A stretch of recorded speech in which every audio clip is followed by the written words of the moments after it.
Ward 3 मध्ये घाणीचा साम्राज्य, नागरिक त्रस्त. मनोजदादा कांबळे यांनी केली पाहणी, समस्यांवर तत्काळ उपायांचे आश्वासन. मिरज शहरातील वॉर्ड क्रमांक 3 मधील आंबेडकर नगर व म्हाडा कॉलनी परिसरात गेल्या अनेक दिवसांपासून घाणीचे साम्राज्य निर्माण झाले असून यामुळे येथील नागरिक प्रचंड त्रस्त झाले आहेत. आश्चर्य म्हणजे केवळ 5 मिनिटांच्या अंतरावर माजी नगरसेविकांचे घर असतानाही तब्बल 5 वर्षे या भागाकडे पूर्णपणे दुर्लक्ष करण्यात आल्याचा आरोप स्थानिकांनी केला आहे. त्यामुळे नागरिकांमध्ये तीव्र नाराजीचा सूर पाहायला मिळत आहे. या परिस्थितीची माहिती मिळताच काँग्रेस पक्षाचे पदाधिकारी माननीय मनोजदादा कांबळे यांनी तात्काळ घटनास्थळी भेट देऊन प्रत्यक्ष पाहणी केली. नागरिकांनी त्यांच्यासमोर साचलेली घाण, अस्वच्छता व आरोग्यविषयक समस्यांची जिवंत उदाहरणे मांडली. पाहणीदरम्यान मनोजदादा कांबळे यांनी नागरिकांना दिलासा देत सांगितले की येथील सर्व प्रलंबित कामे मार्गी लावण्यासाठी तात्काळ मनपा प्रशासनाशी समन्वय साधून आवश्यक ती कारवाई करण्यात येईल. त्यांच्या आश्वासनामुळे नागरिकांत काही प्रमाणात दिलासा निर्माण झाला आहे.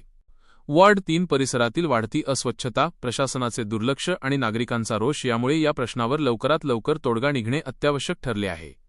लाईटची सोय आणि कचऱ्याची सोय पाहिजे या म्हाडामध्ये.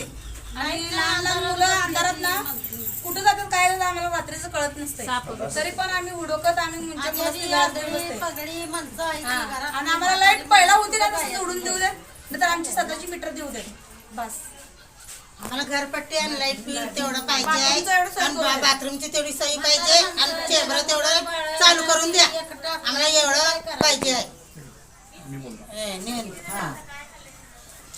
प्रभाग 3 मध्ये म्हाडा कॉलनी मी इथं आलेलो आहे.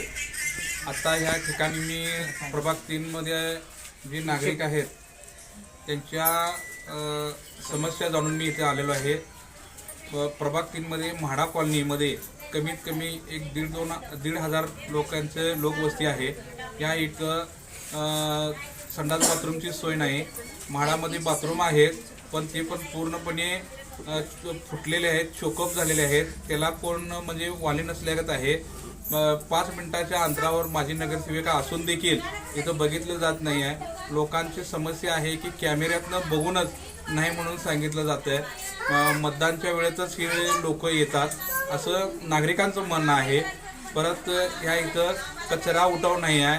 परत रात्रीच्या वेळेस लाईटची सोय नाही.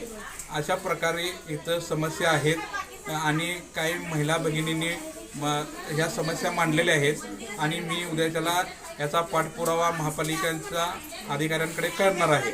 धन्यवाद.